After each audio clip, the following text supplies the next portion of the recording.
হয়তো আমার মায়েদের জীবনও বদলে যেতে পারে এই গজল থেকে। খুব মনোযোগ দিয়ে শুনবেন কেমন সাংসারিক জীবন তাদের কাছে কবি ছন্দের মাধ্যমে লিখছে। কেমন ভালোবাসে নবী আম্মা খাদিজা, কেমন ভালোবাসে নবী আম্মা খাদিজা, যে ভালোবাসায় খুশি হতে আল্লাহ দয়াময়, যে ভালোবাসায় খুশি হতে আল্লাহ দয়াময়। কেমন ভালোবাসে নবী আম্মা খাদিজা, কেমন ভালোবাসে নবী আম্মা খাদিজা, যে ভালোবাসায় খুশি হতে আল্লাহ দয়াময়, যে ভালোবাসায় খুশি হতে আল্লাহ দয়াময়। ধনী ঘরের মেয়ে হয়ে আম্মা খাদিজা নবীর কাছে এসে বলে করব জেগা, ধনী ঘরের মেয়ে হয়ে আম্মা খাদিজা নবীর কাছে এসে বলে করব জেগা, নবী বলে ও খাদিজা কেন চাও আমায়, নবী বলে ও খাদিজা কেন চাও আমায়, নবীকে রতনী ছেলে ও নবী হয়, ও নবীকে রতনী ছেলে ও নবী হয়। কেমন ভালোবাসে নবী আম্মা খাদিজা, কেমন ভালোবাসে নবী আম্মা খাদিজা, যে ভালোবাসায় খুশি হতে আল্লাহ দয়াময়, যে ভালোবাসায় খুশি হতে আল্লাহ দয়াময়। দিনের দাওয়াত দিতে গেল নবী, রাত 1টা 1:30 2টোর সময় বাড়িতে আসতো। রাত বেরাত আল্লাহ রাসূল দিনের দাওয়াত দিয়ে বাড়িতে আসতো। দয়ার নবী বাড়িতে এসে কোন দিনের জন্য দরজা এরকম দুবার নক করেননি। বাড়িতে এলো, আল্লাহ রাসূল বাড়িতে এসে দরওয়াজার সামনে দাঁড়িয়ে সালাম দিয়ে একবার শুধু দরজা নক করে দরজা খুলে যায়। কোনোদিন দুবার এরকম নক করতে হয়নি, প্রয়োজন পড়েনি। আল্লাহ রাসূল নক করলো, দরজা খুলে গেল। আম্মাজান খাদিজার সামনে দাঁড়িয়ে আল্লাহ রাসূল বলছেন, ও খাদিজা তুমি কি রাত্রে ঘুমাও না? আমি একবার এসে দরজার টোকা মারার সাথে সাথেই তুমি কেমন করে উঠে যাও খাদিজা, তুমি কি রাত্রে ঘুমাও না? আম্মাজান খাদিজা বলেছিল, হে আমার স্বামী আল্লাহর পয়গম্বর, আপনি যখন বাইরে থাকেন আমি খাদিজা ঘুমাতে পারি না, বড্ড টেনশন হয়, চিন্তা হয়, না জানি কাফিরেরা আপনার উপর আক্রমণ করলো কিনা, আপনার কোনো ক্ষতি করে দিল কিনা, এই চিন্তায় আমি খাদিজা ঘুমোতে পারি না, ওই জন্য সারা রাত জেগে আপনার অপেক্ষায় বসে থাকি। আমার মায়েরা পারবেন? বলেন তো স্বামীর পায়ের তলায় নাকি জান্নাত। ওরে আল্লাহ, ওই স্বামী যদি রাত 1টার সময় অফিস থেকে বাড়িতে আসে, দরজা টোকা মারা দূরে কথা, ঘুষি মেরে মেরে দরজা ভেঙে গেল, হ্যাঁ মায়েদের আর ঘুম ভাঙে না, জান্নাত থেকে ঘুরে বেড়াচ্ছে। উতি বলে আমার স্বামীর পায়ের তলায় আমার জান্নাত। ওরে আল্লাহ, কি জান্নাত আল্লাহ ভালো জানে। কবি লিখছে দেখেন, দিনের দাওয়াত দিতে নবী যায় গো দাঁড়ে, অপেক্ষায় বসে থাকে বিবিদের ঘরে, দিনের দাওয়াত দিতে নবী যায় গো দাঁড়ে,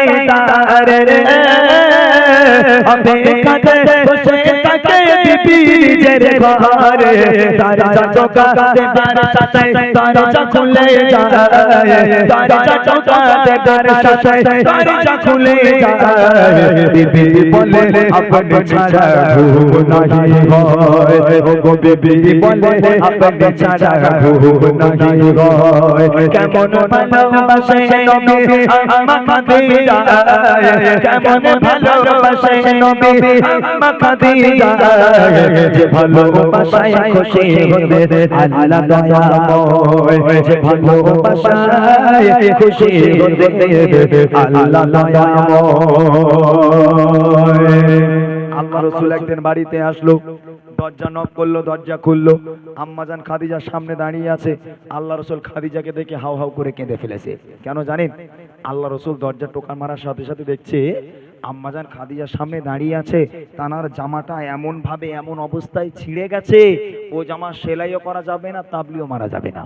আল্লাহ রাসূল এই দৃশ্য দেখে কেঁদে ফেললো। সঙ্গে সঙ্গে আম্মাজান খাদিজাকে জড়িয়ে ধরে হাউ হাউ করে কাঁদে। আম্মাজান খাদিজা বলছে, আপনি কাঁদছেন কেন? তখন আল্লাহ রাসূল বলছেন, ও খাদিজা তুমি কোন ঘরের মেয়ে? তোমাদের কত সয় সম্পত্তি, কত জায়গা জমির মালিক তোমরা, আর আজকে তোমার অবস্থা দেখো, তোমার জামাটা এমন ভাবে ছিঁড়ে গেছে, আমি স্বামী হয়ে তোমার জামাটা সেলাইও করে দিতে পারবো না।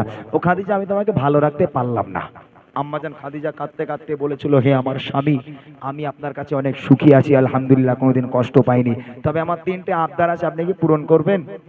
আমার মায়েরা তো আবদার করেন স্বামীর কাছে, আর আম্মাজান খাদিজা আবদার করছে 3টে আবদার। কি আবদার? প্রথম নম্বর আবদার হলো, আমি খাদিজা যখন মারা যাব দোকান থেকে কাফন কিনলে হবে না, আপনার এই পিরান, এই জুব্বা মোবারক কাফন করে আমাকে পরাতে হবে। দ্বিতীয় নম্বর আবদার হলো, আমাকে যখন কবরে শোয়ানো হবে, কবরে শোয়ানোর আগে আপনাকে নিজে কবরে নামতে হবে, আপনি নিজে কবরে নামবেন, কবরে নেমে কবরের চারপাশটা একটু ঘুরতে হবে, কেননা কবর যদি আমাকে আজাব দেয়, কবর যদি আমাকে পিষে দেয়, আপনার পায়ে ছাপ থাকলে কবর আমাকে আর পিষতে পারবে না, আমি খাদিজা কবরের ভয় পাই। আর তৃতীয় নম্বর আবদার হলো, মুনকার নেকির ফারিস্তারা যতক্ষণ আমার কবরে সওয়ালের জবাব না করবে, আমার কবরের ধারে আপনাকে বসে থাকতে হবে, বাড়ি যেতে পারবেন না। এই 3টে আবদার কি আমার রাখবেন? আল্লাহ রাসূল বলল, খাদিজা তোমার 3টে আবদারই আমি মেনে নিলাম, তুমি চিন্তা করো না, তোমার 3টে আবদার আমি পূরণ করব। ও মায়েরা, কোনোদিন কি আপনি আপনার স্বামীকে বলেছেন, এই দেখো আমি মরে যাওয়ার পর আমার কবরের ধারে একটু জিয়ারত করো? ও হবে না, বলে এই দেখো এই পাখি জামা উঠেছে, কালো একটু কিনে দিও। ওরে আল্লাহ, এটা জানুয়ারি মাসে দিঘাইলে যাবে না? এইসব আবদার, তাই না? আম্মাজান খাদিজার আবদার কি কবি লিখছে দেখেন। বিবি বলে ও গো স্বামী, মরণের পরে কবর শোয়াবেন আমায় জুতা কাফন করে, কবরের চারিপাশে ঘুরবেন গে,